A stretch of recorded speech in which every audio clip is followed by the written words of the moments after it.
새로 대표가 된 국민의당의 안철수 신임 대표 지금 호남 지역에 계속 며칠간 머무르고 있는데요.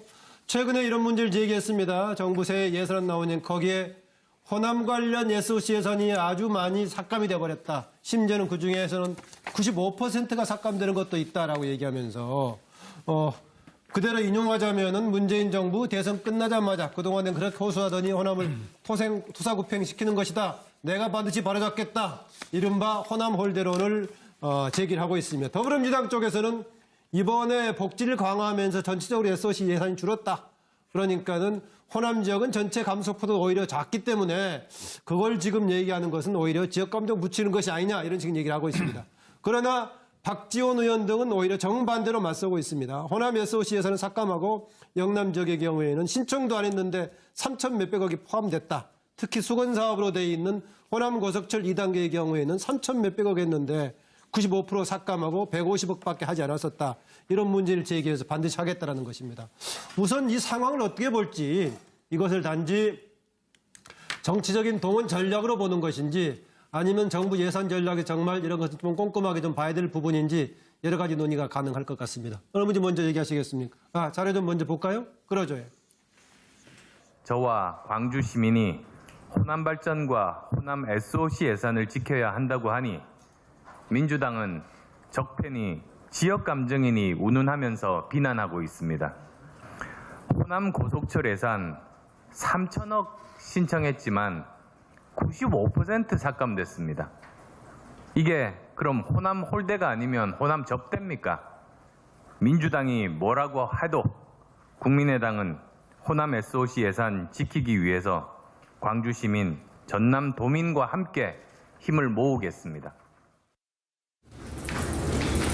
국민의당과 안철수 대표가 SOC 예산 삭감에 대해 자극적이고 시대착오적인 호남 홀대론으로 지역 정서를 자극하고 있습니다.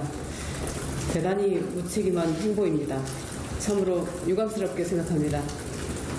국민들이 안철수 대표에게 기대했고 또 안철수 대표가 수도 없이 약속한 새정치가 이런 것은 아닐 것입니다. 국민의당과 안철수 대표는 지난 총선에서 압도적으로 미뤄졌던 호남 민심이 왜 자신들을 떠났는가를 먼저 반성하고 성찰하는 것이 정치인의 자세가 아닌가 합니다.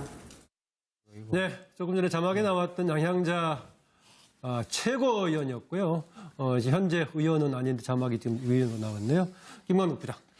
안철수 대표가 이제 내년 지방선거 앞으로 대선에 대비하기 위해서는 당의 방향을 어떻게 할 거냐 굉장히 고심을 해왔다 그래요. 네. 그러니까 그 중에 하나가 그동안 너무 호남에 너무 기반을 둔 정당으로 비친 거 아닌가 해서 그걸 좀 탈피해서 전국 정당을 내세우는 걸로 가느냐. 원래 지금 현재 당내 호남 의원이 대다수기 때문에 호남을 기반을 강화하는 쪽으로 가느냐 고심을 많이 해왔다는데 일단 역시 기반 지역을 굉장히 강화하는 게 먼저 필요하다 이렇게 해서 호남 지역을 지금 방문해서 4박 5일 일정으로 갔죠. 4박 5일 일정으로 가서 하고 있는데 그리고 가면 뭔가 이슈를 던져야 되는데 과거에 보면 대부분 호남 홀대론을 제기하는데 과거에는 인사 문제로 주로 제기를 했어요. 그게 왜냐하면 노무현 정부 때라든가 그거 인사 문제. 근데 지금은 총리도 그렇고 대통령 비서실장도 그렇고 또 법무장관, 검찰총장, 부총리, 핵심 요직에 지금 뭐 호남 출신이 굉장히 많이 있죠. 예. 많이 있죠. 그렇기 때문에 인사 문제로 거론하는 거는 지금 현재 설득력이 약하기 때문에 예산 문제, 돈 문제로 하는 게 더 어울리겠다. 이런 아마 판단을 했을 겁니다. 그런데 마침 지금 현재 이 SOC 예산을 정부에서 내년 복지를 대폭 확대하다 보니까 SOC 예산을 전국적으로 한 20%가량 삭감을 해요. 그러다 보니까 이제 호남에서 제안한 여러 가지 SOC, 사회간접자본 이런 건설 예산이 네. 많이 줄어드는, 호남에서도 많이 줄어드는데 다른 지역보다 더 많이 줄였느냐, 비슷하게 줄였냐에 대해서 논란이 좀 있어요. 그런데 어떻든 요거를 이슈로 제기하면서 뭔가 호남의 민심을 껴안기 위한 지금 현재 지지율이 많이 떨어졌는데 호남에서 대선 이후로 네. 그거를 다시 시작하는 시동을 거는 그런 작업이 아닌가 이렇게 생각이 됩니다. 네, 사실은 이게 안철수 지금 신임 대표가 먼저 제기했다기보다는요. 그 지역구를 두고 있는 황주영 의원, 박지원 의원, 또 김동철 지금 원내대표 등이 먼저 제기를 했고 이걸 종합해서 지금 아마 최고위원회 등을 통해서 안철수 신임 대표가 다시 강조하면서 쟁점화되고 있는 것 같습니다. 정기환 의원.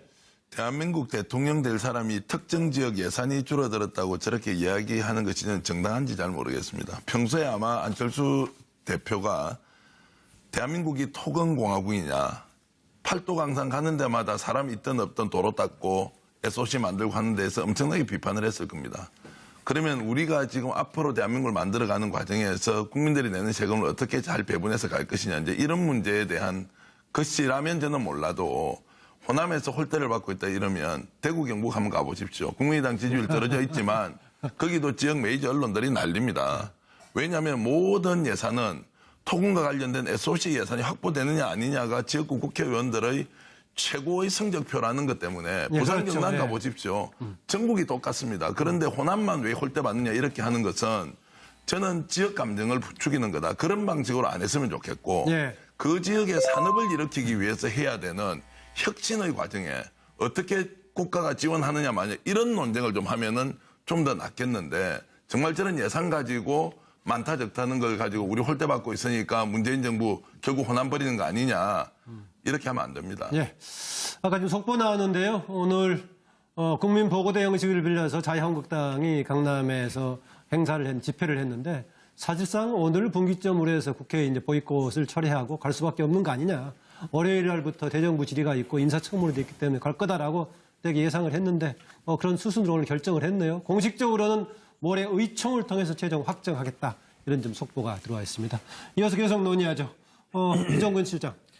어차피 지금 이 안철수 대표 입장에서는 약속을 했습니다. 당을 끌고 나가겠다. 네. 당을 추스르겠다. 그리고 당을 단합시키겠다. 방법은 이거밖에 없었겠죠. 지금 의원들 안철수 대표가 얘기했듯이 자기가 지금 생각하기에 국민의당이 흔들리고 있다. 그리고 현역 의원들이 흔들리고 있다라고 판단한다면 현역 의원들이 가장 지금 생각할 수 있는 것 아까 정계원 의원 말씀하셨듯이 예산 따내기 아닙니까? 그러면 자기 지역구의 예산을 어떻게 따내느냐를 갖고 일단 이 당의 어떤 민심을 좀 추스르겠다. 또 한 가지 행보를 봤더니 안철수 대표 원래 그런 1대1 스킨십 굉장히 약하시거든요. 잘 못하시는데 현역 의원들을 1대1로 지금 거의 매일같이 거의 일정을 잡고 스킨십을 하면서 또 폭탄주까지 돌린다. 뭐 이런 보도도 나오고 있습니다. 좀 요새 좀 새로운 모습을 보이고 있답니까? 그렇죠. 자기가 직접 제조해서 돌린다. 저 정치인 되신 다음에 그런 적은 거의 없으셨거든요. 남이 제조한 거는 이렇게 드셨는데 예. 그렇게 바뀌고 있다라고 한다면 지금 뭐 이렇게 아까 여러분들이 말씀하셨듯이 지선을 앞두고 예. 급하다. 당을 먼저 추스르겠다라는 어떤 계산인 것 같습니다. 그런데 보기 좋지는 않죠. 그러니까 자신이 지금 지선을 통해서 앞으로 지선 지방선거를 얘기하는 그렇죠. 거죠? 지방선거를 통해서 또 앞으로 자기가 또다시 대통령 선거에 나서겠다 라는 생각을 갖고 있다면 지금의 호남 중심의 어떤 발언들이 또 나중에 부메랑이 될 수도 있다는 점을 또 명심하셔야 될 것 같습니다. 예, 여러 가지를 아마 참고를 해야 될 것 같습니다. 차명진 전 의원. 네, 간단히 얘기할게요. 네. 대표 취임 일성으로서는 좀 안 맞는 것 같아요. 그러니까 좀 본인이 극중주의라는 거를 처음에 출마했을 때 얘기했으면은 취임하고 나서 나의 극중주의는 이렇게 구체화된다. 예를 들어서 현재 남북관계 핵 문제라든가 그다음에 이제 이 소위 말하면 소득주도 성장론에 대한 어떤 입장이라든가 이런 거를 좀 얘기를 해서 전국적으로 어떤 관심을 끌고 표를 끌어갈 그런 생각을 좀 하셨는 게 맞지 않나. 호남 지역의 어떤 홀대가 혹시 있다 하더라도 그거는 다른 의원이 얘기하고 본인은 딱 지도자답게 끄떡끄떡 하면 되는데 그렇죠? 이걸 또 그냥 누가 얘기하겠다고 또 이렇게 따라서 얘기하는 거는 조금 제가 볼 때는 부적절하진 했다. 취임 일성으로는. 그렇습니다. 네, 홀대 여부는 여러 가지 좀 깊이 있는 논의가 좀 필요한 부분이 좀 있을 것 같아서 그건 따져볼 여지가 있는 것 같고요. 다만 이런 것을 가지고 우리가 지역주의 또는 지역감정이라는 용어로서 하는 것은 적절한가라는 것은 조금 여지가 있어 보이긴 합니다. 저혁진 변호사. 글쎄 언제였는지 벌써 이제 기억도 가물가물한데 안철수라고 하는 사람이 굉장히 신선하게 느껴졌던 때가 있었거든요. 근데 이제 안철수 대표가 정치를 했고 그다음에 그때 일반 국민들이 저를 포함해서 기대했던 안철수라고 하는 정치인은 지금처럼 폭탄주 돌리고 지역 감정 이야기하고 그런 정치인은 아니었단 말이죠. 그런데 그렇게 신선하게 느껴졌던 안철수 대표가 지금은 그렇고 그런 쉽게 말하면 상상력이 부재한 그러한 평범한 정치인이 된 것 같아가지고. 저는 GH입니다. 문통님 러시아 다녔던데. 예. 러시아랑 여러 가지 경제협력 추진한다고? 뭐 철도, 가스, 전력, 조선산업 등등. 그렇습니다. 뭐 이렇게. 이게 보면은 그 경제적 효과도 꽤나 기대할 수 있을 것 같은데. 근데 물론 그것도 그렇지만은 이것이 어떤 하나의 막 북핵 문제를 푸는 해법으로도 막 작용하지 않겠느냐. 그렇습니다. 예. 러시아하고 경제 교류가 활발해지면서 자연스레 북한을 압박하는 카드로 작용하지 않겠느냐. 그렇게 압박도 시키면서 이 참여를 유도하겠죠. 그렇지, 참여해야지 지들한테는 이득이 되니까. 은근히 묘수 아닙니까? 일종의 채찍과 당근 전법이다. 그러니까. 이게 이 정도 나도 해. 나도 나도 뭐 다 할 줄 아는데. 안 해서 그렇지. 그렇지. 할 줄 아는데 안 한 이유는 바빴잖아. 내가 많이 바빴어요. 나도 예. 바빠 죽는 줄 알았다니까. 임기 때. 아이고. 원래 그 딴짓거리가 재밌긴 해요. 너무 좋았지. 그리고 어차피 우리의 대북 정책은 이 지금이랑 노선도 달랐지 않습니까? 우리는 주로 이제 당근 없는 채찍. 채찍만. 그러니까. 예, 쫙. 9년 동안 아주 대책 없이 그냥 뒤집다 세게. 예, 그렇습니다. 예, 그래서 9년 동안 대책도 없는 이 강경 일변도의 이 정책만을 밀어붙여서 예, 지금과 같은 북핵 위기의 시대를 만들어낸 것이 아니겠는가. 그 어려운 걸 우리가 해냈습니다. 우리가 해냈습니다. 9년 동안의 안보 무능. 외교 무능. 많이 무능해 보이십니다. 거울을 보는 것 같습니다. 과찬이십니다. 남자 GH. 여자 MB. 무능의 쌍두마차. 하이파이브. 하지만 어쩌겠어. 9년 동안 망쳐버린 거. 문통님이 이거 설거지해야지. 그러니까 설거지는 뭐 그쪽으로 떠넘기면 돼요. 알아서 하시겠지. 알아서 하실 때 우린 가만히 있으면 안 돼. 옆에서 계속 잔소리, 헛소리 막 날려줘야 돼. 위기다. 책임져라. 어쩔 거냐? 어? 근데 장화홍 대표는 그 현 정부의 대북 외교 정책을 비판하면서 이 본인이 미국도 가고 중국도 가고 그러겠다던데. 가서 뭐 하게? 누구 만나게? 몰라요. 뭐 탕? 뭐 리차드? 왕서방? 가서 뭐 할 수 있는 게 있나? 뭐 정부 특사도 아니고, 뭐 강요도 아니고, 뭐야? 뭐 그래도 의미는 있잖아요. 있을까? 있으면 좋겠네. 9년 동안 안보랑 외교 싸그리 망치게 한 우리 보수당 식구들은 지금 정부가 이 떠맡아서 하는 설거지는 절대 도와줄 리 없고 그저 할 수 있는 거라고는 비판. 입으로 터는 거 이것밖에 없지. 어쩌겠어. 그거는 지금 막 몸부림인데 이해해야지. 제 입장에서는 내 알 바 아니다. 뭐 알아서들 하겠지. 그 입장에서는 예. 그러면 내 입장에서는 밥이나 먹으러 갈까요? 그게 낫지요. 갑시다. 나 이런 입장이야. 아이.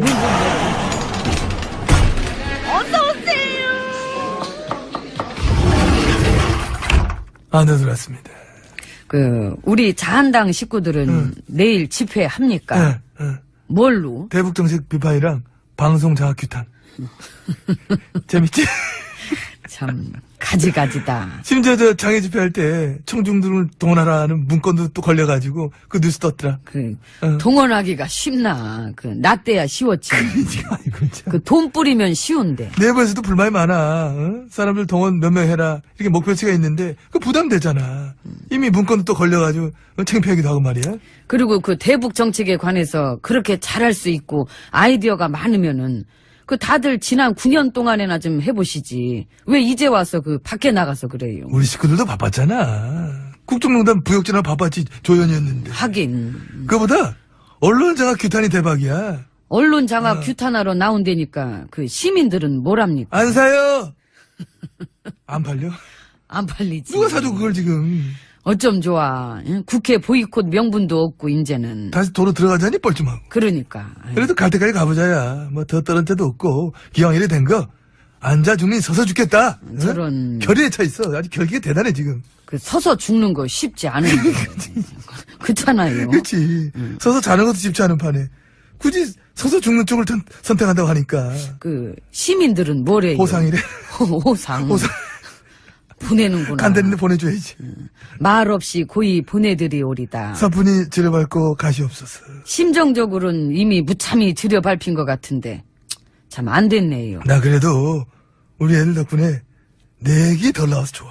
언론 장악의 아버지. 어머니 반가워요. 노고 많으셨어요. 얘들아 아빠가 고맙다. 어? 9년을 장악해서 재미봤던 애들이 이제는 밖에 나가서 쇼까지 한다는데 애비로서 같이 나가보시지 그래. 아우 보수는 나가는 거 아니야. 객 떨어져. 난 집에서 조용히 돈이나 실래. 탈탈탈탈탈탈탈. 어이구. 공과금 내야 돼. 돈이 없어 내야 돼. 그지야 지금. 거지 같은 얘기 잘 들었고요. 그지, 예. 가요. 귀찮아. 나 밥 먹어야 될 시간이에요. 드세요, 그럼. 예, 감사합니다. 난 여기 밥은 안 먹어. 호남 홀대론으로 지역 정서를 자극하고 있습니다. 대단히 무책임한 행보입니다. 참으로 유감스럽게 생각합니다. 국민들이 안철수 대표에게 기대했고 또 안철수 대표가 수도 없이 약속한 새정치가 이런 것은 아닐 것입니다. 국민의당과 안철수 대표는 지난 총선에서 압도적으로 미뤄졌던 호남 민심이 왜 자신들을 떠났는가를 먼저 반성하고 성찰하는 것이 정치인의 자세가 아닌가 합니다. 네, 조금 전에 자막에 나왔던 양향자 최고위원이었고요. 현재 의원은 아닌데 자막이 지금 의원으로 나왔네요. 김만욱 부장. 안철수 대표가 이제 내년 지방선거 앞으로 대선에 대비하기 위해서는 당의 방향을 어떻게 갈 거냐 굉장히 고심을 해왔다 그래요. 네. 그러니까 그 중에 하나가 그동안 너무 호남에 너무 기반을 둔 정당으로 비친 거 아닌가 해서 그걸 좀 탈피해서 전국 정당을 내세우는 걸로 가느냐.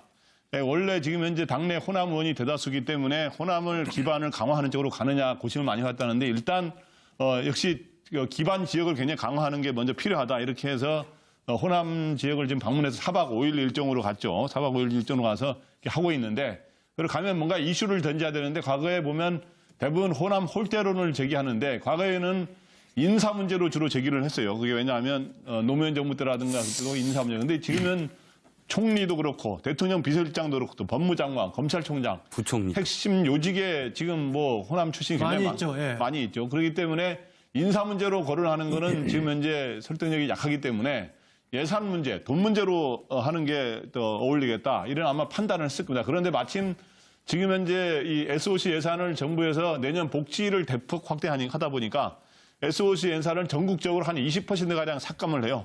그러다 보니까 이제 호남에서 제안한 여러 가지 SOC, 사회간접자본 이런 건설 예산이 네. 많이 줄어드는, 호남에서도 많이 줄어드는데 다른 지역보다 더 많이 줄였느냐, 비슷하게 줄였냐에 대해서 논란이 좀 있어요.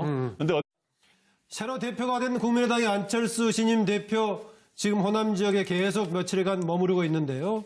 최근에 이런 문제를 제기했습니다. 정부 새 예산 나오니 거기에 호남 관련 SOC 예산이 아주 많이 삭감이 돼버렸다. 심지어는 그중에서는 95%가 삭감되는 것도 있다라고 얘기하면서 그대로 인용하자면은 문재인 정부 대선 끝나자마자 그동안은 그렇게 호소하더니 호남을 토사구팽시키는 것이다. 내가 반드시 바로잡겠다. 이른바 호남 홀대론을 제기를 하고 있으며 더불어민주당 쪽에서는 이번에 복지를 강화하면서 전체적으로 SOC 예산이 줄었다. 그러니까는 호남 지역은 전체 감소폭도 오히려 작기 때문에 그걸 지금 얘기하는 것은 오히려 지역 감정 붙이는 것이 아니냐 이런 식의 얘기를 하고 있습니다. 그러나 박지원 의원 등은 오히려 정반대로 맞서고 있습니다. 호남 SOC 예산을 삭감하고 영남 지역의 경우에는 신청도 안 했는데 3천 몇백억이 포함됐다. 특히 수건 사업으로 돼 있는 호남 고속철 2단계의 경우에는 3천 몇백억 했는데 95% 삭감하고 150억밖에 하지 않았었다. 이런 문제를 제기해서 반드시 하겠다라는 것입니다. 우선 이 상황을 어떻게 볼지 이것을 단지 정치적인 동원 전략으로 보는 것인지 아니면 정부 예산 전략이 정말 이런 것을 좀 꼼꼼하게 좀 봐야 될 부분인지 여러 가지 논의가 가능할 것 같습니다. 어느 분이 먼저 얘기하시겠습니까? 자료 좀 먼저 볼까요? 끌어줘요. 저와 광주 시민이 호남 발전과 호남 SOC 예산을 지켜야 한다고 하니 민주당은 적폐니 지역 감정이니 운운하면서 비난하고 있습니다. 호남 고속철 예산 3천억 신청했지만 95% 삭감됐습니다. 이게 그럼 호남 홀대가 아니면 호남 접대입니까? 민주당이 뭐라고 해도 국민의당은 호남 SOC 예산 지키기 위해서 광주 시민, 전남 도민과 함께 힘을 모으겠습니다.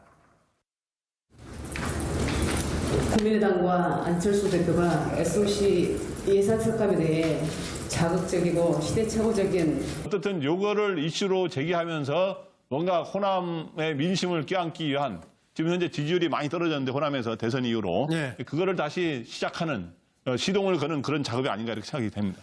네, 사실은 이게 안철수 지금 신임 대표가 먼저 제기했다기보다는요. 그 지역구를 두고 있는 황주영 의원, 박지원 의원 또 김동철 지금 원내대표 등이 먼저 제기를 했고 이걸 종합해서 지금 아마 최고위원회 등을 통해서 안철수 신임 대표가 다시 강조하면서 쟁점화되고 있는 것 같습니다. 정기환 의원. 대한민국 대통령 될 사람이 특정 지역 예산이 줄어들었다고 저렇게 이야기하는 것이 저는 정당한지 잘 모르겠습니다. 평소에 아마 안철수 대표가 대한민국이 토건공화국이냐, 팔도강산 가는 데마다 사람이 있든 없든 도로 닦고 SOC 만들고 하는 데서 엄청나게 비판을 했을 겁니다. 그러면 우리가 지금 앞으로 대한민국을 만들어가는 과정에서 국민들이 내는 세금을 어떻게 잘 배분해서 갈 것이냐, 이제 이런 문제에 대한 것이라면 저는 몰라도 호남에서 홀대를 받고 있다 이러면 대구 경북 한번 가보십시오. 국민의당 지지율 떨어져 있죠.